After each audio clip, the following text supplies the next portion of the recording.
So the last topic of the day I'm going to be discussing are the various guidance we've provided on the coronavirus. We issued some state examiner directives, or the state examiner issued the state examiner directives, and then also various memos have been issued to provide additional guidance. So I'm going to go through several of those memos today in the next hour, and then we will have a Q&A session to answer any questions that we have not been able to get to. State Board of Accounts, we're still open for business. We're taking calls during business hours and responding to emails as quickly as we can. Please don't hesitate to contact us. I know Chase has provided her email address and phone number but once again, here it is. I think I agree with Chase, and it's one of the most important slides, so I try to include it in just about every presentation.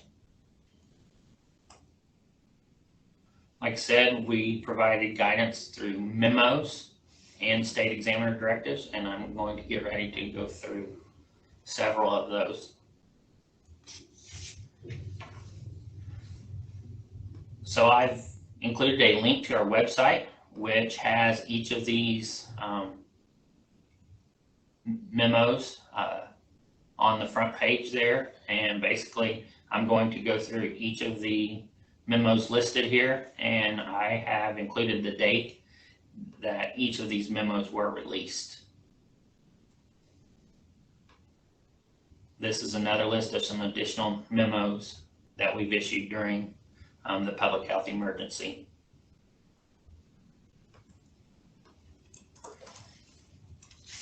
So the first memo that we issued it on March 12th of 2020, and it was just titled Policy Regarding Coronavirus. This memo was urging governmental units to work with their attorneys to develop a policy specific to the public health emergency. Policy should incorporate those items that could be a concern in the months ahead. We do not know exactly how long we're going to be in this public health emergency. So we advise that the policy have broad language and that it may reference more specific materials so that the policy does not need to be constantly updated and approved to address the quickly changing real-time issues. These policies that are developed and written, we will not take audit exception to these policies and resulting responses that are due to the coronavirus. So we strongly suggest on any of these policies to consult with your attorney as you develop those policies.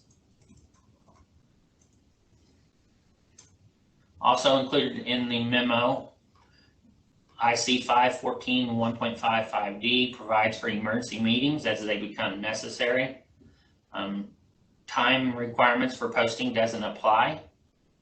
The township still has to give notice, but the media must be notified the same as the board members.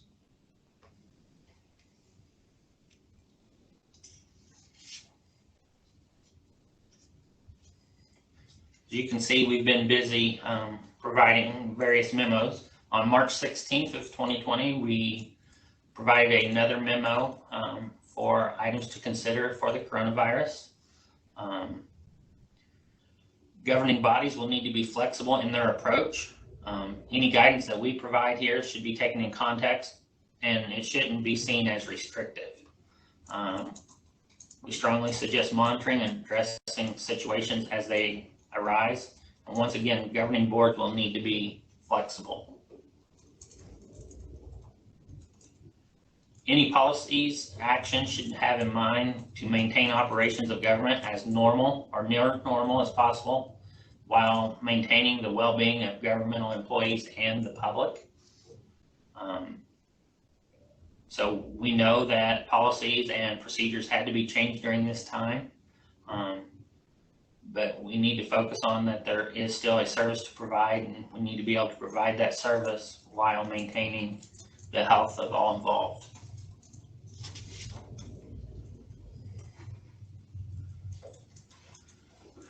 With regards to payroll, During the public health emergency, the Department of Labor is recommending a review of leave policies and consideration of increased flexibility. There is a Q&A regarding pandemics and the Fair Standards Labor Act. I've provided the addresses, the web addresses for both of those items below.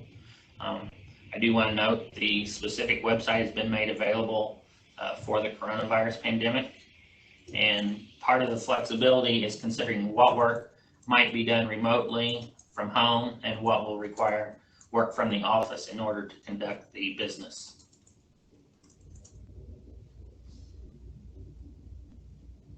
So this is a list of some other items to be considering when you're adopting your coronavirus policies. What will be done regarding compensation and leave time of employees if there's a mandatory closure of offices? Are there trade days off where certain employees will work from the office one day and others another to allow for social distancing, but allow for those things that are easier to be completed in the office to still be done that way? Are there prohibitions against a certain number of employees meeting in close proximity, and the need to utilize virtual meetings even when in the office? How are employees going to be informed that they will be working remotely? And we also need to keep in mind the security of records. What issues are going to exist? Will documents be allowed to leave the office? What equipment is needed to work remotely? All of these items should be considered when developing policies for the coronavirus.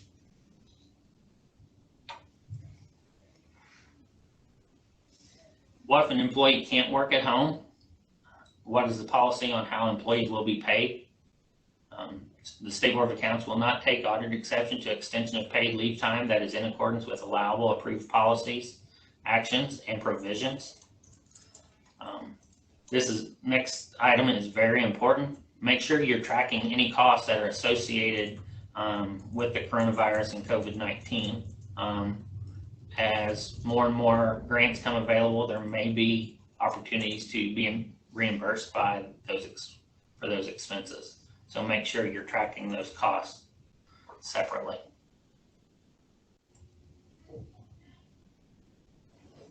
During a health crisis, a broader reading of the statutory uses is permissible.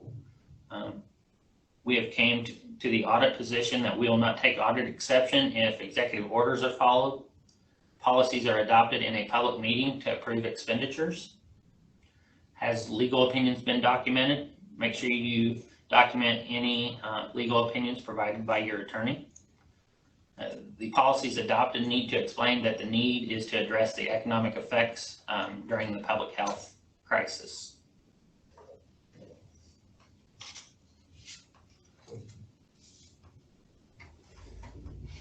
On April 3rd, 2020, we issued a memo entitled Continuity of Essential Operations. This was to make sure there were items to consider that if someone would get sick and would not be able to provide their normal duties, that there would be someone in place and procedures in place. What will key personnel do if they're unable to work? Consider rotating duties. You may need to teach other employees important functions. FEMA also has issued a resource toolkit, so I would recommend reviewing it as well. And Township should already have a designee established, and they should inform them of these policies. The requirement for the designee is found in IC 366418. There should be a designation of individuals to fill in for the fiscal officer. We recommend developing a delegation of authority who's going to take over if the trustee gets sick, if that person would end up getting sick, who would continue to ensure that the services are provided. We recommend contacting banking representatives, see what information your local bank would need to ensure that procedures could flow as easily as possible to the designee. Provide the designated individuals with contact information. What bank, our contact information for the State Board of Accounts, for DLGF as well. Identify any essential tasks. Provide guidelines. One thing you could use to assist in identifying the essential tasks are the quarterly bulletins that we issue. These would provide with due dates, and then you may want to add additional items such as payroll taxes need to be paid by this date. So make a list of the essential tasks that need to be performed. Have it ready, so make it easy as possible on the designee that has to take over. Provide employees with equipment to work from home. I know a lot of people are working remote now, and it's good to be able to provide them with the equipment so that they can work as efficiently from home as they do from their office. Interlocal cooperation may be helpful. You may get some kind of interlocal agreement with a trustee from another township, where each trustee can help each other out.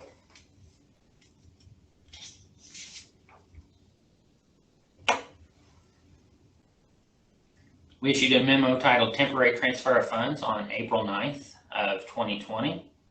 IC 36184A states the fiscal body of a political subdivision may, by ordinance or resolution, permit the transfer of a prescribed amount for a prescribed period to a fund in need of money for cash flow purposes from another fund of the political subdivision, if all of these conditions are met.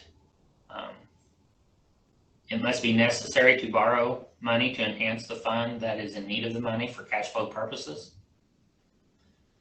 There must be sufficient money on deposit to the credit of the other fund that can be temporarily transferred. You can't transfer money from one fund if it doesn't have the money, and it's going to cause that fund to go into the red. The prescribed period must end during the budget year or the year in which the transfer occurs.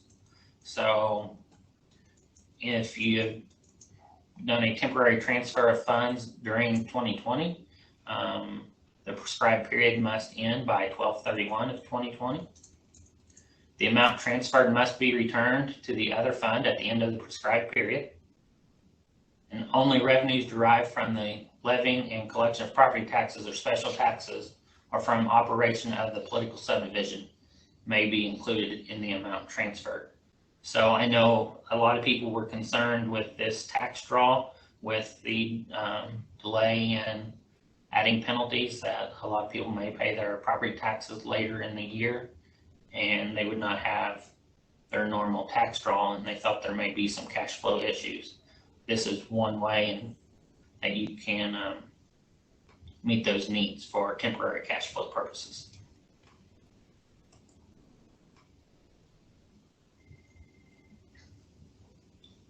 The ordinance or resolution for the temporary transfer must acknowledge the required conditions stated in IC 36184A. It must specify the amount of money which will be transferred from one fund to another, and it should state the name and fund number of all affected funds.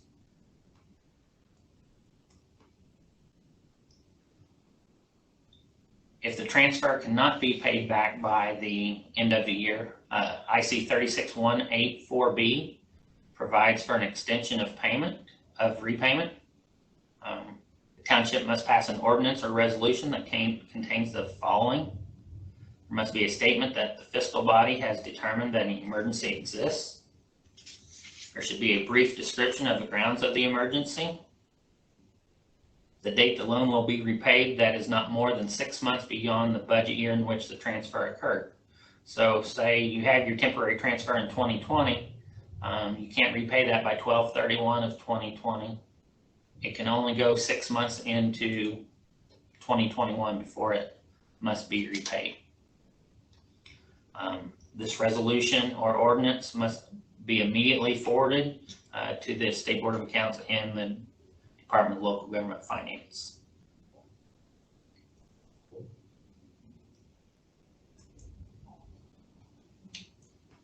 On April 14th of 2020, we issued a memo for electronic signatures.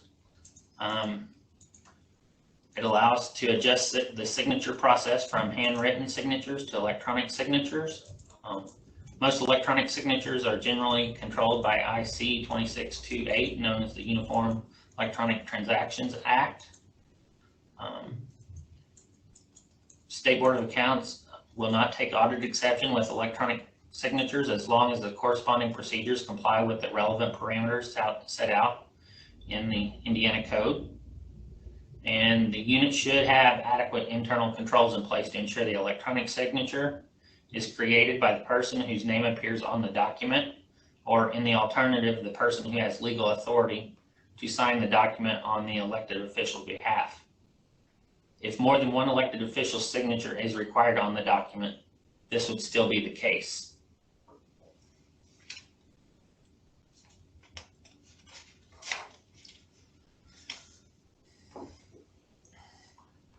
On April 20th of 2020, we issued a memo titled the CARES Act Fund Numbers. This deals with the CARES Act Provider Relief Fund. Units that received fees for services reimbursements in 2019 are eligible. If the unit qualified, payment will be received automatically.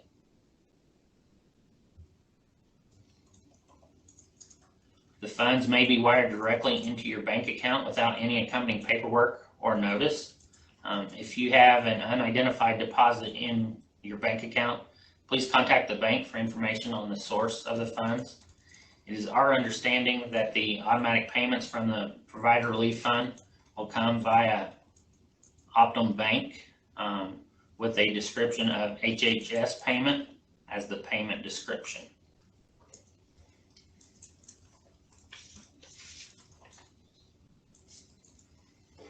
Details regarding the tracking allowable uses and unallowable uses for assistance from the Provider Relief Fund may be found at the web address that I've provided there. Please make sure you read the terms and conditions that are linked in the memo. If your unit has received these funds, please note that you must take action by visiting the CARES Provider Relief Fund Payment Attestation Portal through hhs.gov/provider relief. You must sign the attestation confirming receipt of the funds and you agree to the terms and conditions within 30 days of the payment. If you choose to reject the funds, you must also complete the attestation to indicate this. The payment portal will guide you through the attestation process to accept or reject the funds. Also, not returning the payment within 30 days of receipt will be viewed as acceptance of the terms and conditions. Once you have completed this process, please send the attestation confirmation documentation to Debbie Gibson. Her email address is dgibson@sboa.in.gov. This will help us in our audit efforts. To properly track assistance from the Provider Relief Fund, assign an available number in your system using the fund name, CARES Provider Relief Fund. Townships can choose any available fund numbers that they have available.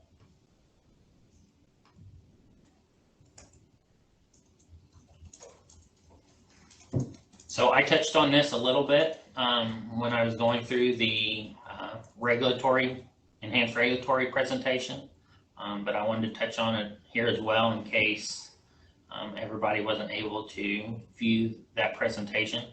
But basically, in order to serve you and satisfy our statutory requirements for the audits during this time of public health emergency, we've decided that the audits for 2019 will be based on the regulatory basis of accounting in place for 2018 and will not include the enhanced regulatory basis of accounting updates that we had scheduled for 2019. Like I said earlier, this will not cause any further work for you or require you to take any further action. Basically, this decision will reduce the testing requirements for the enhanced regulatory basis of accounting, which in turn will reduce the number of types of records needed for our field staff. The updates that were implemented in the 2019 annual financial report, they will still be required in the 2020 annual financial report. So continue to maintain all of that information. You can also look on our website for the 2019 annual financial report, and you can see the schedule of regulatory changes that were expected to be made on our website. The enhanced regulatory basis of accounting update schedule for 2020, which were to be implemented through information submitted in the 2020 AFR, which would be due March 1st of 2021, are postponed. We do not anticipate any major changes to the 2020 annual financial report format.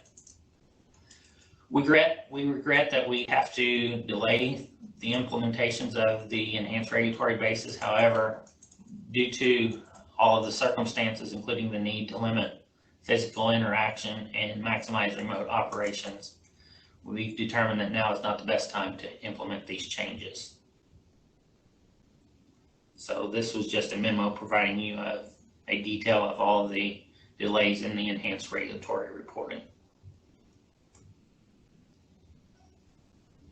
On April 29th of 2020, a memo was issued for the accounting and appropriations of COVID-19 grants. This memorandum addressed the accounting for COVID-19 funds that have been appropriated by Congress, regardless if they've been received directly from the federal government or a pass-through from the state of Indiana. It also addressed the State Board of Accounts audit position on the appropriation and additional appropriations of COVID-19 grants.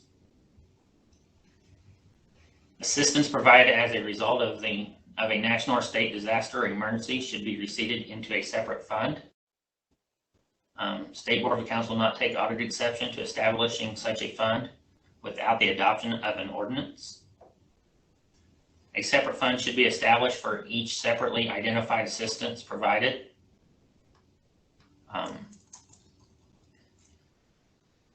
We have since been made aware that there are several types of direct assistance being distributed as part of the CARES, such as for transit and airport grants as well. We need to make sure that COVID should be listed as part of the naming title. If it is a part of an established grant that you already received, such as a CDBG grant, you should still establish a separate fund with the title indicating that it's COVID. An example of that would be CDBG-COVID if it's a COVID grant and you've already received a CDBG grant. Make sure you're tracking those separately.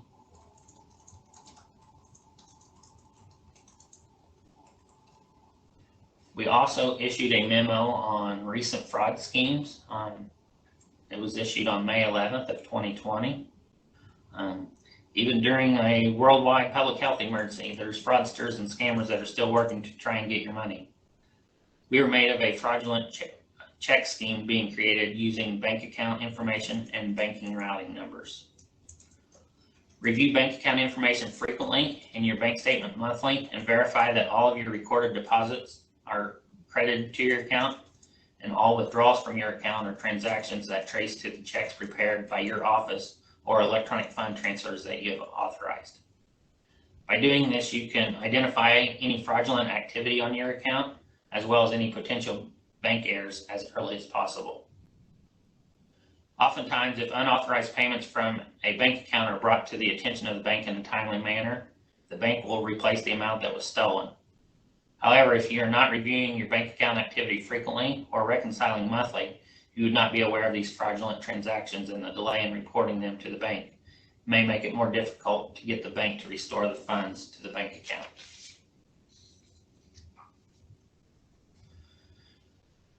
A recommendation is to consider the use of positive pay files through your bank. Basically, this is where a bank compares checks presented for payment with a list of checks that the township has authorized. If a check is presented that isn't authorized, like the fraudulent checks described, the bank would not honor it and your funds would remain protected in your bank account. If you do not employ the use of positive pay files through your bank, it's especially important that you monitor your bank activity as often as possible. but do work with your bank. They may have other ideas on fraud detection and prevention that could be tailored to your unit, such as the unit utilizing a confirmation system with the bank prior to the bank's payment of any check over a certain dollar amount.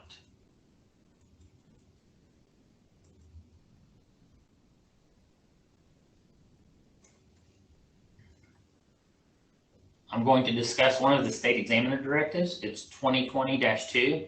It's the application for township assistance. During this time of public health emergency, township trustees obviously may need to adjust their normal procedures used to complete the application for township assistance and the application for additional or continuing township assistance. These are both the TA1 and the TA1B. Indiana Code 1220 governs township assistance and is still in effect during the public health emergency. However, we as the State Board of Accounts will not take audit exception to the township trustees or designated deputy assisting the application in the applicant in the completion of the application for township assistance or the application for additional or continuing township assistance by telephone or other digital methods.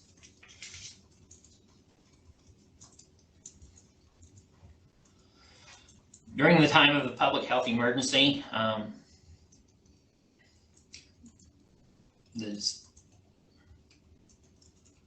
like I said, they may need to adjust the TA1 and TA1B. The applicants may be assisted by telephone or other digital methods.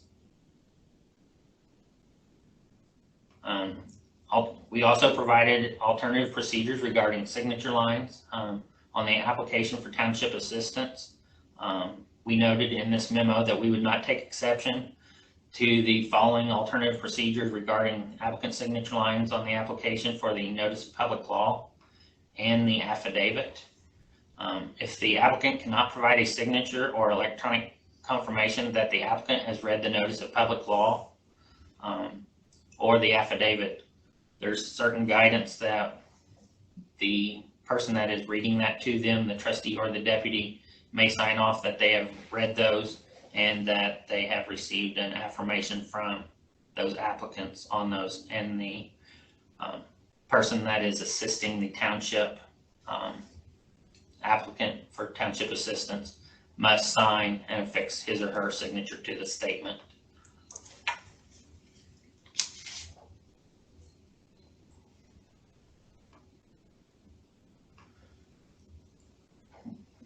We would not take exception also regarding the signature lines for the application for additional or continuing township assistance on the affidavit.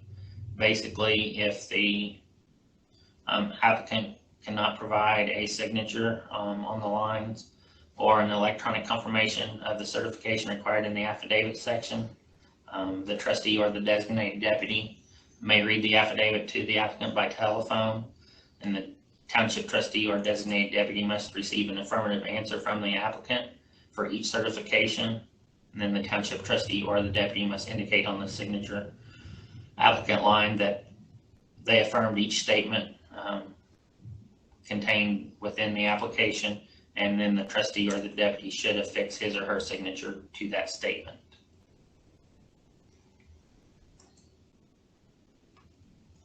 This directive will be rescinded upon the declaration by the governor that the public health emergency has ended.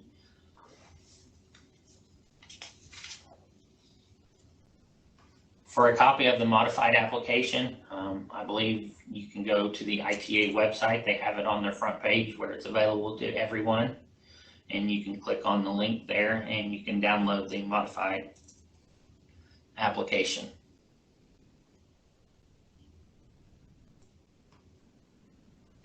So those are the memos and the state examiner directive that I want to discuss today.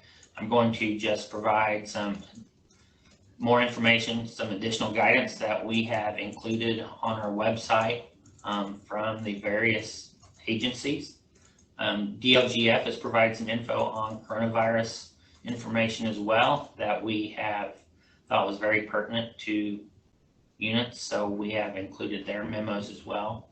There's one for the waiver of penalties for delinquent property tax payments.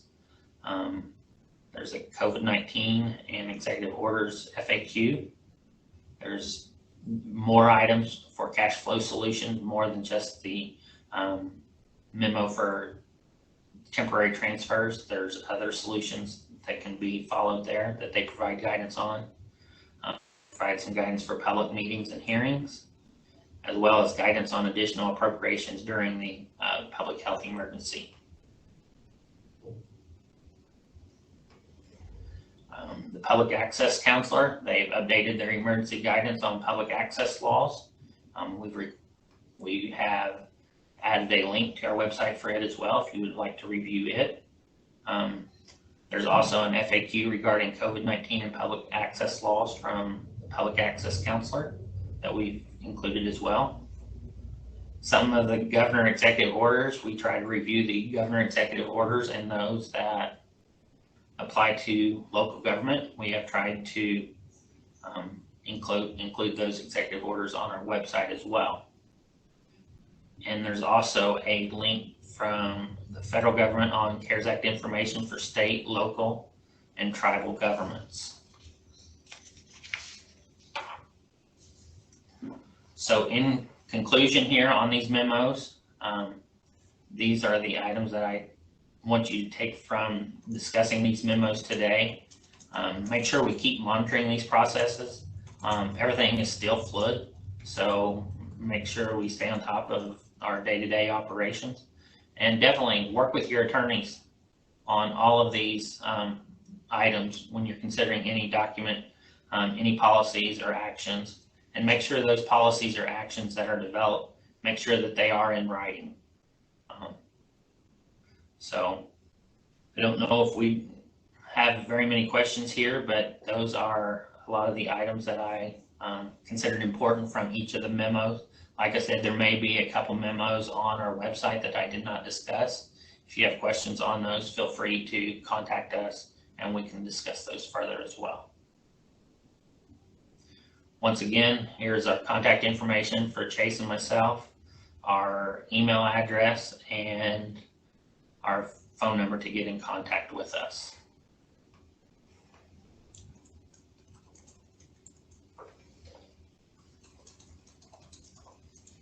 They have questions about COVID-19 grants and if they need to be appropriated or not. No, that was in the memo. COVID-19 grants do not need to be appropriated per the memo.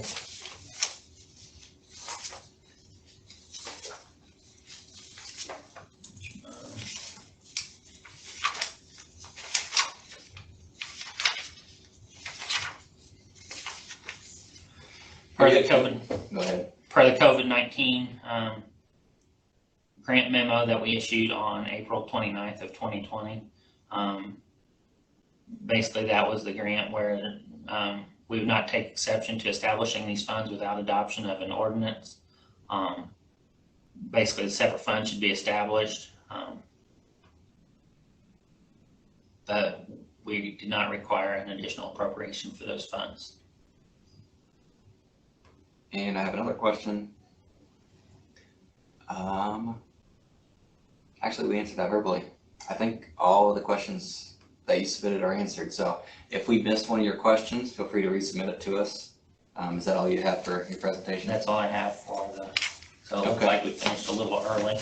Yeah, it looks like we finished about 30 minutes early. Please use the chat, use the Q&A. We'll stay online for about 30 more minutes, maybe longer, if you keep submitting questions. Thank you again for attending. We really appreciate it. This information we believe is really important to your jobs, and sorry for the noise that you heard like a little after lunch. We'll investigate, and for the next township conference, we'll see how we can limit that disturbance for the call-ins. Again, thank you for coming. Have a nice day. Reach out to us if you need anything.